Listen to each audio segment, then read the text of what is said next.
What's up, Ragin Nation? How's it going? This is Alex Yu, and you're watching the DC edition of the Ragin Nation Show. This is just a web series where we're talking about the DC Cinematic Universe. This is episode number 25, and in this episode, of course, we're going to talk about Suicide Squad and Batman vs. Superman: Dawn of Justice. And the first thing we're going to talk about is the Licensing Expo. The Licensing Expo took place 2 days ago, and what it is a convention or trade show, if you will. And what they do is that they have a lot of the film studios and other companies. They show up and put up displays for their upcoming films, and they show all of their promotional material, their marketing, and some of their products. And it's to allow investors to check out what they got. And by investors, I mean other companies that might want to do cross-promotion or product tie-ins. For example, maybe McDonald's might be interested in working with Disney to put some of their products in their Happy Meals. Something like that, all right? So what was really cool about the Licensing Expo is that Batman vs. Superman: Dawn of Justice made quite an impression over there, because they showed off a number of things, such as the costumes that are going to be worn by Batman, Superman, and Wonder Woman, which look great. They're all displayed here in full color.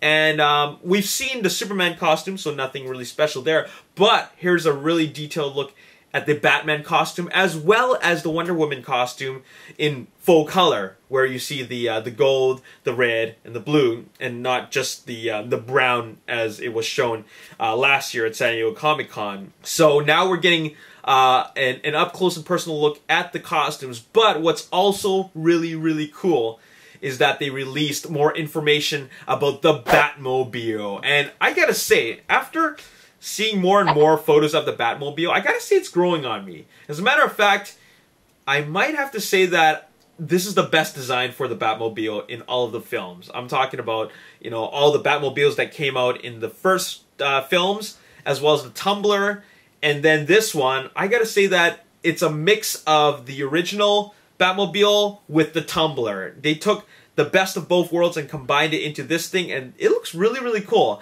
So let's take a look at the specs and see what it has to offer. First of all, it's got, let's look at the weapon system, okay? Or rather, some of the general facts, okay? Twin 50 caliber retractable machine gun turret, fully armored, stealth capable, action protection system, anti-ballistics, 20 feet long and 12 feet wide, 7,000 pounds. And now let's check out the weapon system. On this little control panel here, you'll see that it says a number of things. For example, countermeasures, night vision, scatter shield, fuel level, as well as aerial scan, anti-police, symbols for sonic sonar, electricity, fire, and poison, harpoon fire, spiked coil, chemical irritant, charged surface, and sonic repellent. Wow. This is a lot of stuff. Now, all of this stuff might just be there for show. I'm pretty sure he's not going to use it all, because that would be kind of silly if, you know, it would be a car chase scene and suddenly he's using each thing one at a time. I think that's just a little bit too much. But yeah, now we have some specs or specifications for the Batmobile, and it's really cool to know that he has all these options available to him. So very, very awesome. Now, what's also really interesting is that the official synopsis for Batman vs. Superman: Dawn of Justice has been revealed to coincide with the Licensing Expo presentation. So here we go. Let's take a look at this. Fearing the actions of a godlike superhero left unchecked, Gotham City's own formidable, forceful vigilante takes on Metropolis's most revered modern-day savior, while the world wrestles with what sort of hero it really needs. And with Batman and Superman at war with one another, a new threat quickly arises, putting mankind in greater danger than it's ever known before. Cool! We got the official synopsis. Now, this isn't really anything new. They just put it in some more words that make it more marketable. So we know that Batman and Superman are going to fight. It's already suggested in the title, but this is the Dawn of Justice, meaning the Dawn of Justice League. Eventually, they're going to come to terms, work together, and fight a common threat, because they have to become the Justice League in 2017, right? I believe it's 2017. So that is something that is we know is going to happen. But it's cool to see the official synopsis, okay? Now, the licensing expo just took place, or rather is taking place right now, but what's really even more exciting is, of course, San Diego Comic-Con.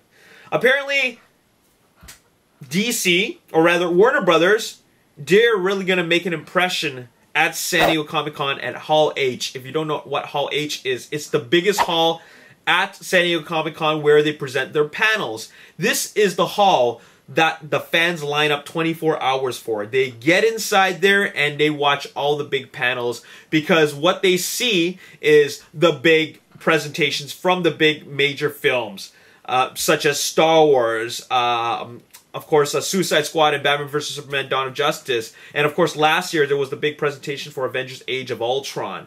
Alright, so really, really huge. The entire cast of possibly Suicide Squad and Batman vs. Superman Dawn of Justice is expected to show up, and they're planning to have a big, huge presentation and going to make a huge impression there.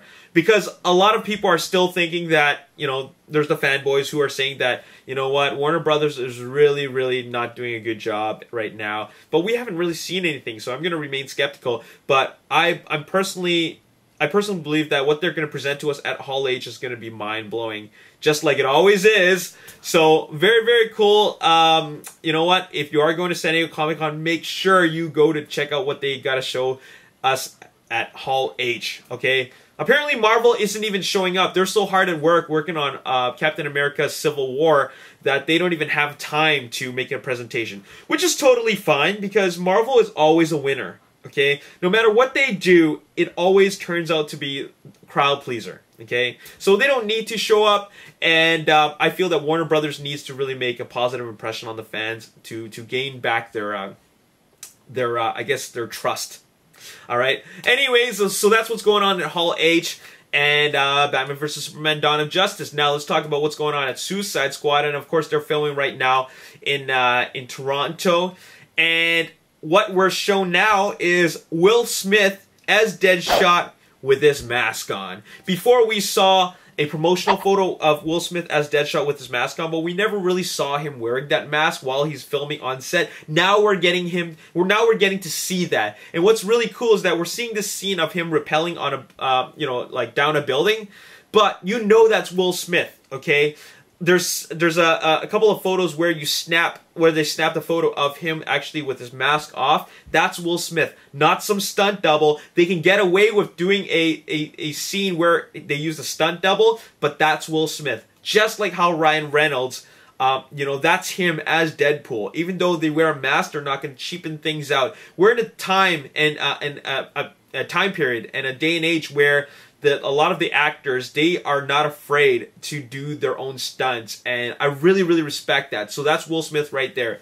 Now, another photo that we see is a photo of Joker, which looks even creepier as hell, okay? Of course, he's wearing the robe just because they don't want to have all of these people snap photos and reveal everything, so that's why Jared Leto is actually shown with a robe on. But what's really crazy is the way he looks. Once again, he's got this Marilyn Manson thing going on, creepy as hell, and that's the new Joker. It's a very different look from what we're used to. I know we've seen this kind of thing in the comics, but definitely not in live action, and we're getting it here for the first time, and the way he looks is something that's going to be something that's very new and fresh brought to the table, alright? Now, what is the most interesting thing and the most curious thing is that we don't know who Common is cast as, okay? Common, of course, rapper, actor, Raptor,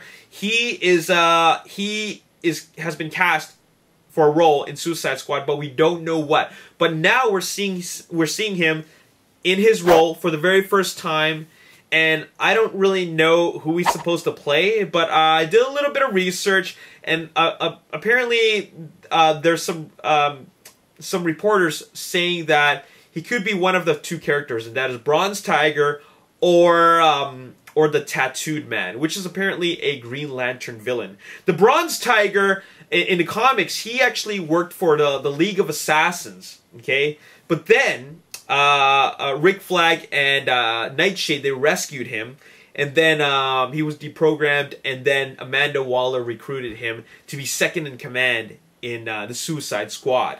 All right, so that's how his character as the Bronze Tiger falls in with the Suicide Squad. That's if he were to play the Bronze Tiger in the Suicide Squad film. Now, the other character is the Tattooed Man, okay? And I'm thinking that he's more the Tattooed Man than the Bronze Tiger, because obviously he's got the tattoos, he looks the part, and of course, if you know who the Tattooed Man is, aside from the fact that he's a Green Lantern villain, he does still have something to do with the Suicide Squad, and that is, the Tattooed Man was actually recruited by Deathstroke to join his team and to track down Suicide Squad member Slipknot. Okay, so that's all I know about that part. But what's really cool about his ability is that he has the ability to create objects out of these chemicals, and he used these chemicals to tattoo himself. So he always has these that chemical available to him, so he can create objects out of the things that he has tattooed on himself. Okay, so I'm thinking that he's going to be Tattooed Man. I think Bronze Tiger is a little bit far-fetched, and it doesn't really look that part that is portrayed right here in these photos. So it could be Tattooed Man, and if it is Tattooed Man, then he's going to be working together with Deathstroke. All right. So, which essentially means that he's going to be one of the antagonists, all right? So, that is pretty cool. A lot of stuff going on. What do you guys think about the Batmobile? What do you guys think about Common's character? Let me know in the comment section below. This is going to be so exciting. All right, Batman vs. Superman is coming out next year. Suicide Squad coming out next year. Oh, man, 2016 is going to be huge. Anyways, there's more videos and updates coming forward. Coming for you guys. Okay, we got Marvel updates, we got Star Wars updates, DC updates, and of course more updates about other big films that are going to be coming out. So if you want to see more and you enjoyed this video, hit the like button, subscribe to the YouTube channel, like me on Facebook, The Ragin Nation. Also follow me on Twitter at Ragin Nation. My name's Alex. Thanks for watching. I'll see you next time. Peace. A really, really exciting sequel. I still think that out of the previous three, I'm talking about Fury 7, Fast 6, and Fast 5, I